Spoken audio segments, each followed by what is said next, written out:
예, 반갑습니다. 현산서재 문학 강의, 문학의 개념입니다. 문학의 개념이라고 하니까 좀 이상하게, 좀 거창하게 들리는데, 그냥 문학이란 무엇인가 이렇게 해줍니다. 문학이란 무엇인가? 단 이 조건이 붙은 게, 이 문학이란 무엇인가를 제가 지금부터 설명하는 게 대학의 국어국문학과 학생들, 그러니까 국어국문학을 전공하는 사람들, 아니면 국어국문학이 아니더라도 뭐 영어국문학, 뭐 불어국문학, 도고도문학, 이 문학을 연구하는 사람들, 그런 사람들한테 하는 게 아닙니다. 그 다음에 중학교에서도 있겠지만 고등학교 수학 능력 시험을 보기 위한 거, 뭐 아니면은 뭐 다른 어떤 에세이를 쓰려고, 논문을 쓰려고 하는 거. 고등학생도 그런 거 많이 쓰잖아요. 그 다음에 그 논술 시험 보기 위한 거. 그런 대학 입시 과정에서 이야기하는 문학, 그게 아닙니다. 이거는 제가 오늘 이야기할 문학이란 무엇인가에서 문학은 누구 입장에서? 창작자의 입장에서입니다. 창작자의 입장에서. 그러니까 문학을 연구하는 게 아니라, 또 문학을 이렇게 읽고 즐기는 게 아니라 실제 문학 행위를 하려고 하는 사람들 입장에서, 즉 시인이 되거나 소설가가 되거나 수필가가 되거나 이런 문학을 직접 창작을 하는 사람들의 입장에서 문학이 뭐냐, 그 얘기를 하려고 합니다. 그러니까 우리가 일반적으로 독자의 입장이라든가 아니면 문학을 연구하는 학술가의 학자의 입장, 아니면은 수학 능력 시험을 대비하는 학생의 입장이 아니라 시인이 되고자 하거나 소설가, 수필가, 이게 글을 쓰고자 하는 입장에서 문학이란 뭐냐, 그 얘기를 하려고 합니다. 일반적으로 문학 그러면 뭐 지난번에 예술의 기원 얘기했잖아요. 네. 일단 예술을 얘기해야 될 거예요. 이 예술에서 예술을 나눈단 말이에요. 나눌 적에 이 상위 개념인 예술을 이제 하위 개념으로 나눠보면은 여기에 이제 문학이 있고, 그 다음에 음악이 있겠죠. 음악이 있을 거고, 그 다음에 미술이 있을 거고, 그죠? 그 다음에 또 뭐 무용도 있을 거예요. 삐뚤어져가지고 이상합니다. 그러니까 이게 왜 많죠. 그러니까 뭐 예술을 우리가 이제 하위 갈래로 나누면은 문학이다, 음악이다, 미술이다, 무용이다 그러는데, 이게 이렇게 나누는 그 기준이 어디에 있냐면은 뭐예요? 결국 표현 양식이죠. 표현 양식이 뭐냐? 표현 양식. 그러니까 표현 양식이 무엇이냐에 따라서 예술을 문학, 음악, 미술, 무용 이렇게 나누는 거예요. 문학은 표현 양식이 뭐라는 거 알잖아요. 그죠? 음악은 뭐예요? 선율이고, 미술은 그림이잖아요. 이게. 면. 근데 무용은 동작이잖아요. 동작. 그러니까 이렇게 표현 양식이 다른데, 그 중에서 문학은 뭐다? 네, 문학은 언어죠. 문학은 언어를 매개로 하는. 그래서 문학을 정의할 적에 문학이란 뭐다? 언어를 표현 수단으로 하는, 이렇게 됩니다. 사전적으로 이제 정의를 하자면은 문학이란 언어를 표현 수단으로 하는, 쉼표하고 예술의 한 갈래, 이렇게. 이 사전적인 정의는 그렇습니다. 그러니까 우리가 일반적으로 문학이 뭐냐 이랬을 적에는 그냥 평이하게 언어를 표현 수단으로 하는 예술의 한 갈래. 그러니까 예술의 갈래가 여러 가지가 있는데, 그 중에서 문학은 언어를 표현 수단으로, 표현 양식으로 하는 예술의 한 갈래다, 이렇게. 물론 이걸 이제 깊게 들어가 보면은 표현 양식인데 양식이라는 게 뭐냐, 언어가 뭐냐 이렇게 또 깊게 들어갈 수 있겠죠. 근데 지금 우리가 이야기하고자 하는, 지금 제가 여러분들하고 이야기 나누고자 하는 것은 그렇게 깊은 얘기가 아니라 창작자의 입장에서 문학이 뭘까를 같이 생각을 하는데, 그러기 전에 일단 일반적으로 우리가 문학이라고 했을 때 우리가 갖고 있는 사고, 지식, 상식. 문학은 언어를 표현 수단으로 하는, 표현 양식으로 하는 쉼표합니다. 그다음에 예술의 한 갈래, 그렇게 이야기를 합니다. 근데 사실 엄밀하게 따지면은 문학이 뭐냐? 제가 저 학생들한테 강의할 적에, 그리고 여러분들한테 지금 창작을 하고자 하는 여러분들한테 이야기할 적에는 제가 이렇게 수월하게 이렇게 문학의 정의를 내려서 말씀을 드리지만, 예를 들어서 어떤 기자가 저한테 아직 뭐 데뷔한 지 이렇게 됐는데 문학이 뭐라고 생각하십니까? 그러면 사실 할 말이 없어요. 왜냐하면은 엄밀하게 이야기하자면은 문학을 하는 사람 숫자만큼 문학이란 무엇인가에 대한 답이 나오지 않을까, 저는 그런 생각이에요. 자기 나름대로 어떤 문학을 하는 목표라 그럴까? 나는 왜 문학을 하는가, 뭐 이런 게 있을 거 아니에요. 그럼 거기에 맞는 문학의 개념이 나오죠. 자기 나름대로 다 머릿속에 있을 거예요. 다만 그거를 적확한 언어로 이렇게 표현해내기가 좀 힘들 뿐이죠. 근데 오늘 여러분들한테 이야기하고자 하는 것은 아까 얘기했듯이 일반적으로 문학이 뭐냐, 문학의 개념이 뭐냐, 언어를 표현 수단으로 하는 예술의 한 갈래다, 그 얘기 하자는 게 아니라, 그거는 우리가 그냥 상식적으로 아는 거고, 요겁니다. 창작자의 입장에서 꼭 기억하세요. 오늘 여러분들하고 나누는 문학의 개념, 문학이란 무엇인가, 창작자의 입장에서입니다. 그러니까 문학을 하고자 하는 사람들, 시를 쓰고 소설을 쓰고 이렇게 하고자 하는 사람들. 전에 문학의 기원 얘기하면서 자기 표현 보증설이라는 말을 했어요. 다시 씁니다. 자기 표현 본능. 이거 저만 있는 게 아니라 여러분도 다 있어요. 여러분.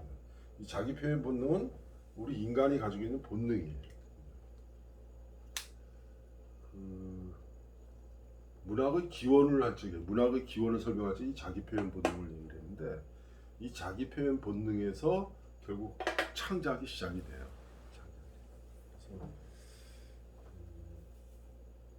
이거 자기 표현 본능 얘기하면서 제가 그 얘기한 적이 있어요. 임금님 귀는 당나귀라고.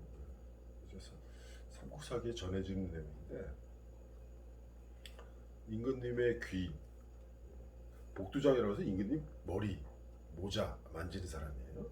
복두장이가 임금님의 머리를 만지고 거기에 머리에 맞게 이 모자를, 관이라고 그러죠, 관. 그걸 이렇게 만드는 직업이다 보니까 할 수 없이 이제 임금님 머리를 보게 된단 말이에요. 근데 어느 날 보니까 임금님 귀가 점점 자라가지고 이렇게 당나귀 귀처럼 이렇게 커진 거야. 그거를 이제 모자로 이제 계속 가렸죠. 가렸는데도 계속 커지는 거야. 그래서 임금님 귀는 당나귀라는 거 어디 가서 얘기하면 어떡합니까? 안 되죠. 대통령의 건강은 국가 기밀이라네, 그죠? 임금님의 그 신체 특징, 신라의 비밀이겠죠. 그럼 복두장 입장에서는 임금님의 그 머리를 만지면서 임금님의 그 남에게는 이렇게 밝히기 좀 부끄러운, 꺼리는 그런 신체적인 특징을 알고 있는데 그걸 어디 가서 얘기하고 싶지 않았겠어요? 그 얘기를 못하지. 그 얘기하면 어떻게 되겠어요? 쥐도 새도 이렇게 죽을 수도 있어요. 어쨌거나 너 이거 발설하면 너 죽어, 이거는 안 했겠지만, 근데 그걸 그때 당시 어떤 그런 사회 분위기 속에서 백두장이가 그 그걸 함부로 발설해서는 안 된다는 걸 알 수 있었을 거예요. 알고 있으니까 얘기를 못하고, 얘기를 못하니까 점점 의욕은 떨어지고 모든 일이 다 무기력해지고. 이거 말하면 되는데 말 못하는 그 고통도 굉장히 심합니다. 그 말 못하는 고통, 아무렇게나 말 많이 하는 사람이죠. 이거 너만 알고 있어. 너만 알고 있어라는 말까지 다 가서 해버리죠. 그죠? 입이 싸다 그러죠. 입이 좀 가벼운 사람들. 그런데 이 복두장이는 진짜 입이 무거웠던 모양이에요. 근데 그 입이 무거운, 그 무거운 입을 지키기 위해서 얼마나 심리적으로는 고통이 심했겠어요. 참다 여기는 뽕나무밭에 가서 터트려버리죠. 임금님기는 당나귀다. 그럼 결국 임금님기는 당나귀다 라고 말하는 것이 복두장이의 절규였을 거예요. 절규. 그동안 가슴속에 그 하고 싶었던 말인데 하지 못하고 그냥 꼭 참아왔던 거를 어느 순간 탁 터트린 거죠. 그렇게 터트렸을 적에 뽕나무가 그걸 다 듣고 바람이 불 때마다 임금님기는 당나귀다 계속 되뇌였던 거죠. 메아리처럼. 그죠? 근데 아마 그 복두장이가 뽕나무가 되어가지고 한 번만 얘기하진 않았을 거예요. 임금님기는 당나귀다. 임금님기는 당나귀다. 이렇게 여러 번 했을 거예요. 그죠? 그러니까 그렇게 그 말을 할 때마다 그 복두장의 어떤 그동안 가슴속에 꼭 눌러 담아놨던 것을 토해냈기 때문에 절규처럼 거기에는 복두장의 온 혼신의 힘이 다 들어가 있는 말이었을 거예요. 그 말을 들은 누구? 뽕나무는 거기에 감동이 된 거죠. 그러니까 바람 불 때마다 임금님기는 당나귀다. 여러분 다 알고 있겠지만 이 내용을 알고 있겠지만 결국 뽕나무가 다 배워버리죠. 나라에서 알고 임금님기 당나귀 국가기밀 누설하게 되니까 거기다가 대나무를 심는데 대나무도 바람 불면 임금님기는 당나귀다. 그러니까 뽕나무 뿌리를 통해서 땅에까지 다 들어간 거예요. 거기에 있는 땅이 다 흙 속에 다 그게 저장이 되어 있는 거죠. 맺혀 있는 거예요. 그게 결국엔 다시 대나무를 통해서 또 임금님기는 당나귀다. 결국보다 임금님 당나귀라는 이 조그마한 설화, 삼국사에 전하는 이 설화를 통해서 저는 무엇을 이야기하냐면 우리가 문학을 왜 하는가? 뭐예요? 이 한이라고 하는데 이걸 이제 영어로 뭐 굳이 표현해야 될 필요가 있을까 하는데 이 컴플렉스입니다. 그래서 이게 많아가지고 가슴속에 결국 저는 문학을 뭐로 생각하냐면은 복두장이처럼 가슴속에 담아두었던 말 하고 다 해야 되는데 이 말은 꼭 해야 되는데 이 말은 꼭 해야 되는데 꼭 하고 싶은 말 그런데 가슴속에 담아두었어요. 그것을 토해내었을 적에 그 토해낸 그 언어 말로 토해냈을 거 아니에요. 그렇게 토해낸 언어로 토해낸 그것이 결국에는 문학이 되지 않느냐. 그래서 저는 가슴속에 맺힌 컴플렉스가 되죠.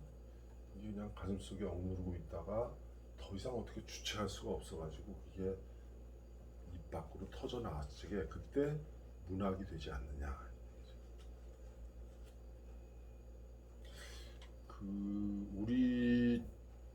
제가 공부하면서 문학을 좀 연구하면서 우리나라의 유명한 작가들 보면은 특징들이 있어요. 꼭 요거 하나씩 가지고 있어요. 요거 하나씩 가지고 있어요. 그 사람만의 어떤 그래서 그 한이 뭐 아니면 또 다른 말로 하면 컴플렉스겠죠. 이 컴플렉스가 창작의 원동력이 돼요. 그런 걸 많이 느껴요. 그래서 예를 들어서 춘원 이광수잖아요. 고아였어요. 고아. 목사님의 어떤 도움으로 이렇게 커나죠. 그 다음에 춘원하고 이렇게 가끔 대비가 되는 김동인, 김동인, 감자 얘기하면서 말이에요.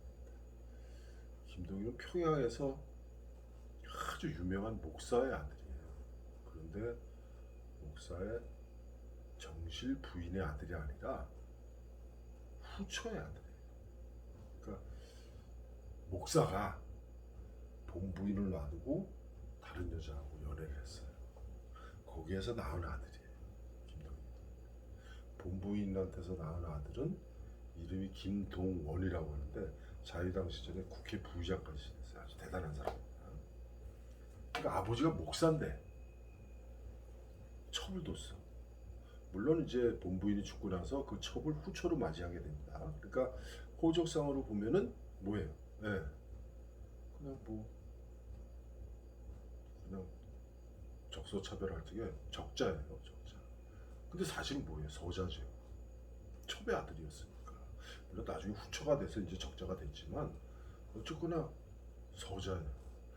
그러니까 어려서 아버지가 목사인데 바람을 폈어. 그래서 내가 태어났어. 형 김동원은 잘 나가고, 형 김동원은 뭐 공부도 잘하고 수료했던 거예요. 그 아버지에 대한 어떤 그 생각이 굉장히 부정적이에요. 그리고 기독교, 목사 이런 거에 대한 생각이 굉장히 부정적이에요. 왜? 아버지가 목사인데 아버지가 첩을 둬가지고 바람 펴가지고 자기가 태어났거든. 이게 결국 이런 걸 이겨. 그래서 항상 김동인하고 이렇게 척을 져요. 김동인 소설 속에 나오는 그 뭐죠, 저 목사 기독교 아주 좋습니다. 사랑 아름다운 거예요. 그리고 김동인 소설에 나오는 기독교인들 보면 다 아니죠. 저 이광수 춘원의 소설에 나오는 기독교인들이나 목사를 보면 진짜 사랑스럽고 존경할 만한 그런 사람들이에요. 그런데 김동인 소설에 나오는 기독교인과 목사는 완전 개새끼들이에요. 왜 그럴까? 이게 그냥 표출되는 거예요. 그래서 이런 컴플렉스가 결국에는 춘원에 대한 컴플렉스도 작용이 되죠. 그래서 춘원을 김동인을 그렇게 생각했을지 모르겠는데 김동인은 춘원을 라이벌로 생각했어요. 내가 춘원보다 낫다 뭐 이런 식으로. 사실 김동인 똑똑했어요. 여러분 잘 아시는 운영궁의 봄 하루 만에 다 썼다고. 그 장편 소설 하루 만에 다 써. 대단한 사람입니다, 김동인. 근데 김동인에게는 그런 컴플렉스가 있었어요. 그 컴플렉스가 결국에는 김동인이라고 하는 작가를 버텨주는 힘이었죠. 뭐 나중에 또 다르게 변질되지만 어쨌거나 작가들, 예술가들에게는 그런 어린 시절에 뭐 예를 들어서 아버지가 안 계셨다거나 어머니가 안 계셨다거나 아버지 어머니가 안 계셨다거나 아니면 실질이도 못 살았다거나 아무튼 가정적으로나 뭐 이렇게 선천적으로 주변 환경적으로 어떤 컴플렉스가 있어요. 그 컴플렉스가 좀 예술적으로 이렇게 발현이 된 거죠. 그러고 지나가서 우리 아버지도 좀 바람 좀 피고 그래야죠. 저한테 그런 한을 남겨줬으면 좋았을 텐데, 그죠? 농담이고. 결국 문학이라고 하는 건 뭐냐면은 아까 임금님기는 당나귀하고 연결한 이 한 컴플렉스하고 이렇게 맞춰보면은 말하지 않고는 못 베기는 무언가를 가슴에 담아두었던 무언가를 이렇게 토해낸 거, 그게 결국에는 문학이 되지 않느냐. 여러분들은 어떤지 모르겠어요. 저 같은 경우는 대충 비슷하게 맞는 것 같아요. 근데 여기서 의문을 가질 수가 있어요. 만약에 문학이라고 하는 것이 말하지 않고는 배겨낼 수 없는 무언가, 한, 컴플렉스 이런 것을 결국 토해낸 것이 문학이라고 한다면은, 그러면은 말하지 않고는 못 배길 한, 컴플렉스가 없는 사람은 어떡하냐. 그러면 누구나 다 한이나 컴플렉스를 가지고 있어야만 문학을 하느냐. 뭐 나아가서 지워버렸네. 나가서 예술을 하느냐? 그런 걸 아니잖아요. 그런 사람들에게 필요한 것이 여기서 지금 한이라는 말을 썼지만 한. 그래서 문학을 하는 사람들이 한이라고 해서 꼭 나쁜 거 아닙니다. 여기서 필요한 게 이제 정서라는 말이죠. 정서.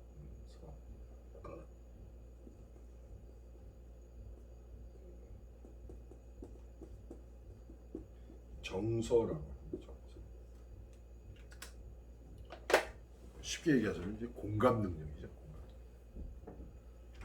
이거 관련해서 여러분들 이런 거 아시죠? 여러분들 좀 학창 시절에 공부했을 거예요.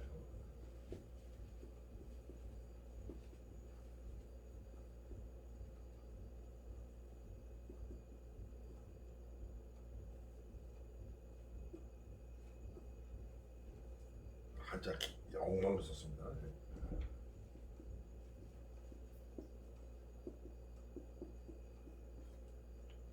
이저 고조선 시대의 저 노래라고 지금 전해지고 대한민국의 정규 교과 과정을 이수한 사람이라면은 공무도화가를 다 배웠어요. 고대 가요. 우리나라의 전하는 게 아니라 중국 책의 전해요. 고조선의 노래라고. 공무도화, 공경도화, 타이사 당내공화. 공무도화, 그대여 강을 건너가지 마시오.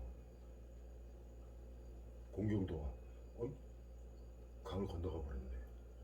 타이사, 강에 떨어져서 죽어버렸으니 당내공화. 나는 혼자 남은 나는 어찌하려고. 그런 얘기입니다.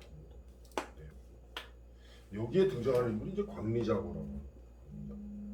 광리자고라고. 이 광리자고의 부인이 여옥이에요. 이 광리자고 직업이 뭐냐면은 이런 사람이에요. 진졸. 그러니까 나루토를 지키는 병사예요. 이 광리자고가 나루토를 지키고 있었는데 한 번은 나루토를 지키고 있었는데 어떤 머리가 하얀 노인이 노래를 부르면서 술을 마시면서 와요. 강가로 와요. 그랬더니 계속 술을 마시면서 노래 부르면서 물속으로 들어가 버리는 거야. 그거를 머리가 하얀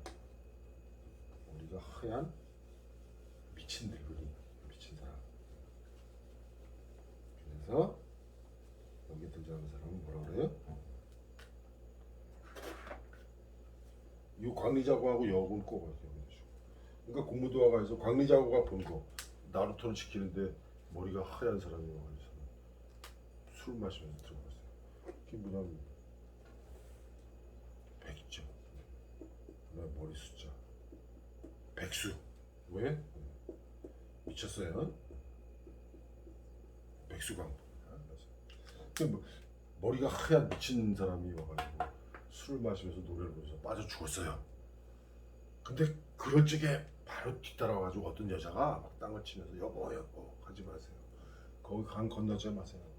결국엔 꼬르륵 하고 남자 이 백수광부 죽었어요. 이 백수광부의 처죠. 백수광부의 처가 뒤따라오면서 땅을 치면서 노래. 광리자고 뭐하고 있었어요? 그냥 뻔히 구경하고 있었어요. 미친년 놈들이 이상한 짓 하고 있네. 그리고 퇴근했어요.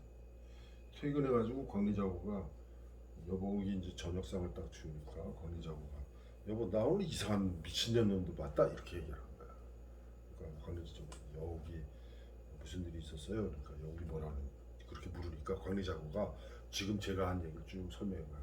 아니 근무 쓰고 있는데 말이야 어떤 미친 머리가 하얀 미친놈이 노래를 부르면서 술 마시면서 들어가더라고. 근데 뒤따라서 어떤 여자가 오더니 여보 들어가지 마시고 들어가면 어떡해. 나만 쓰면 어떡해. 그러더라. 광리자고는 별일 아니라는 듯이. 그런데 그 광리자고 남편이 그런 이야기를 전해주는 이야기를 듣고 여옥은 실제 그거 봤어요? 안 봤어요. 누구한테 들었어요? 남편한테 들었어요. 남편한테 들었는데 듣고 나서 이 여옥이 벽에 걸려있던 공후인이라는 이 아낍니다. 아낍니다. 지금 이 공무도화가라는 이 작품의 제목을 공후인이라고 소개하는 그런 책들이 있어요. 잘못된 겁니다. 광리자고한테 이야기를 들은 여옥이 벽에 걸려있는 공후인을 악기를 꺼내서 요즘식으로 하면 기타 딱 꺼내가지고 D 마이너 쫙 하면서 노래 부르는 거예요. 뭐라고? 공무도화, 공경도화, 타이사 당내공화. 여보 그 강을 건너지 마시오. 당신은 결국 그 강을 건너셨네. 결국 빠져 돌아가시니 나는 어찌할꼬. 이런 뜻이에요. 우리말로 번역을 하자면. 그러니까 광리자고는 웬 미친 놈들 봤다라고 말을 한 것이고 그 말을 들은 여옥은 실제 그 장면을 직접 본 적은 없지만 남편이 전해주는 것만 가지고도 아주 슬픈 노래를 만들어서 불러요. 그 부른 노래를 마당 쓸던 돌쇠가 들었던 모양이야. 돌쇠 머리가 영민하니까 그걸 듣고 또 어디 가서 또 얘기를 했어요. 따라 불렀어요. 그게 고조선 전 나라에 다 퍼졌다라고 중국 책에 적혀 있습니다. 이 얘기를 왜 하냐면은 아까 임금님기는 당나귀다는 뭐예요? 본인의 한이잖아. 본인의 한. 자, 내가 가지고 있는 컴플렉스 한을 어쩌지 못해서 이렇게 토해내는 거잖아요.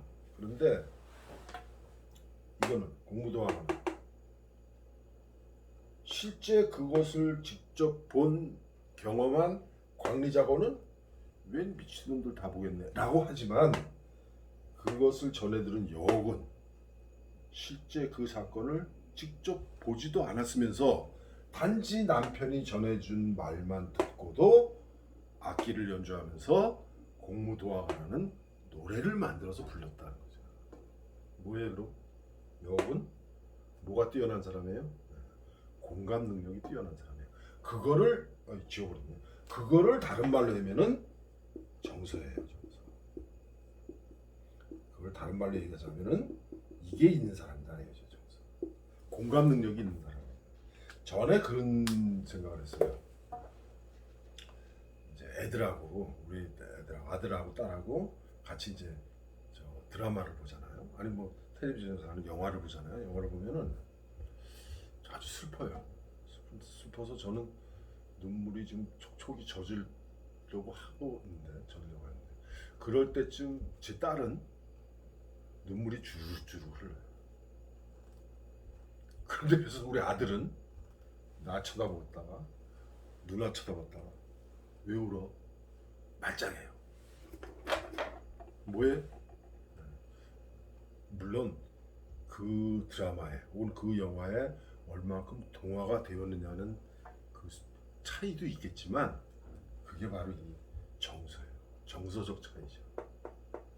그래서 저는 그래서 어디 가서 이 문학이란 무엇인가 자기 표현하고 관련 지점에 꼭 질문을 해요.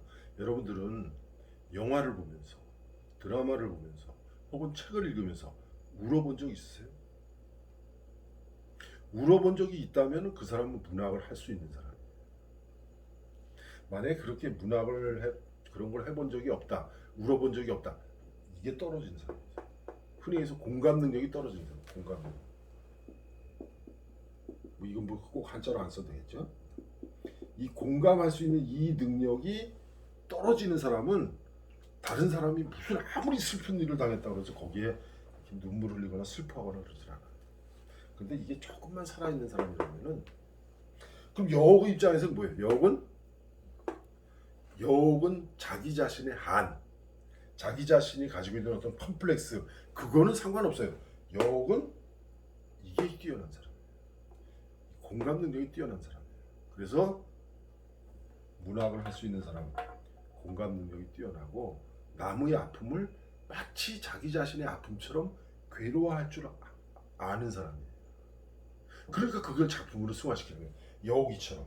광리자고는 아무렇지도 않았는데 광리자고한테 전애들은 여우는 그를 자기 일처럼 슬프게 토해내는 거예요. 공무도와 공경도와 타에서 당내고 몇 글자 안 되지만, 그지? 그래서 여옥을 통해서 우리는 아까 한 임금님기는 당나귀 얘기하면서 한이나 컴플렉스가 있어야만 문학을 할 수 있다라고 했는데, 그런 한과 컴플렉스가 없는 사람은 어떡하느냐? 그 사람은 이게 뛰어난 사람.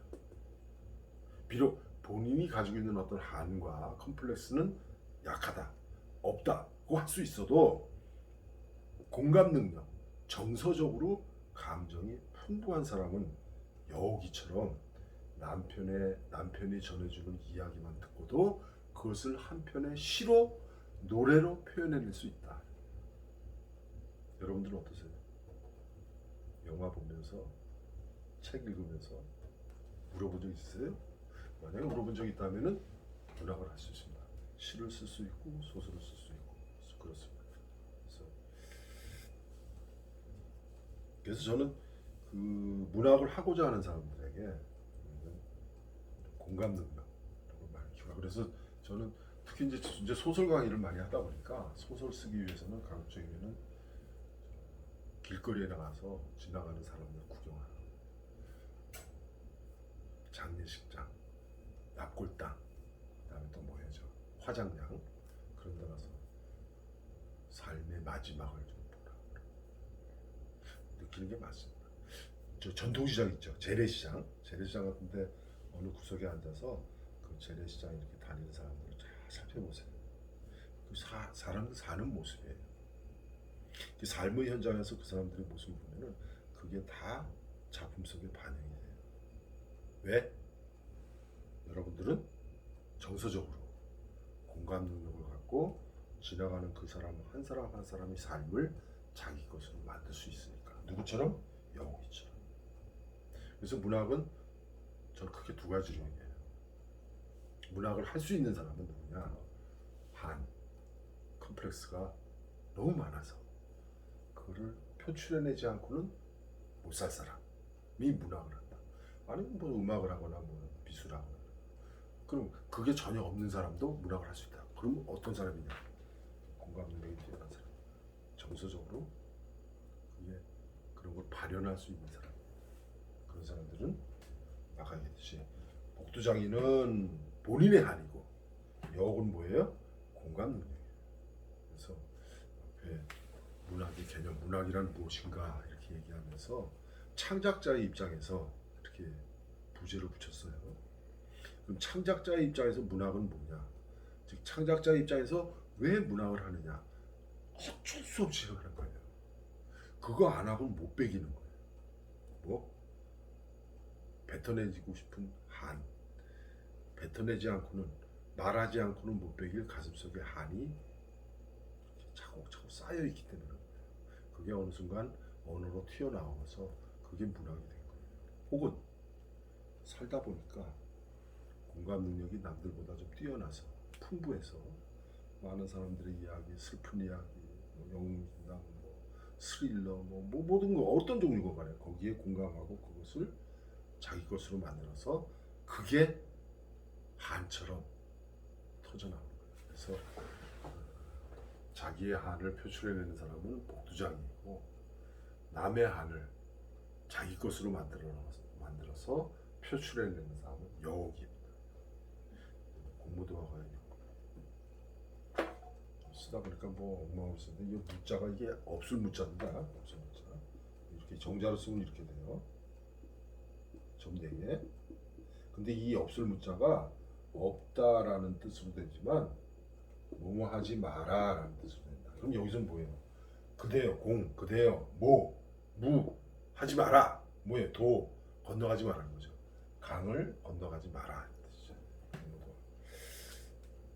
참고로 한자를 제가 워낙 한자를 못 쓰는 데다가 막 가르쳤어요. 초소도 비슷하게 써가지고 강의하면서 항상 제가 말을 하니까 들어갔어요. 다시 오늘 이야기한 거 정리합니다. 문학의 개념, 문학이란 무엇인가? 누구 입장에서? 창작자의 입장에서. 첫 번째, 우리가 일반적으로 얘기할 적에는 문학은 뭐다? 언어를 표현 수단으로 하는 예술의 한 양식이지만, 예? 창작자의 입장에서 문학은 뭐다? 첫 번째, 가슴속에 품은 한 뱉어내지 않고는 못 베길 것을 언어로 표현해낸 거다. 그게 문학이다. 두 번째보다 다른 사람의 다른 사람의 경험을 내 것으로 만들어서 그것을 마치 나의 한처럼, 나의 컴프레스처럼 토해내는 거다. 이 두 가지. 그래서 본인에게 한이 있어도 되겠지만 한이 없더라도 공감 능력이 뛰어나고 정서적으로 풍부한 사람은 감성이라고 그러죠. 그 감성이 풍부한 사람은 얼마든지 문학을 할 수가 있어요. 다시 묻습니다. 소설 읽으면서 눈물 흘려본 적 있으세요? 만약에 있으시다면 여러분들은 소설을 쓸 자격이 있는 사람입니다. 아셨어요? 문학 두 가지만 기억하세요. 한, 정서. 그게 결국 문학을 하는 원동력이 됩니다. 좋은 작품 많이 쓰세요. 여기까지 하겠습니다.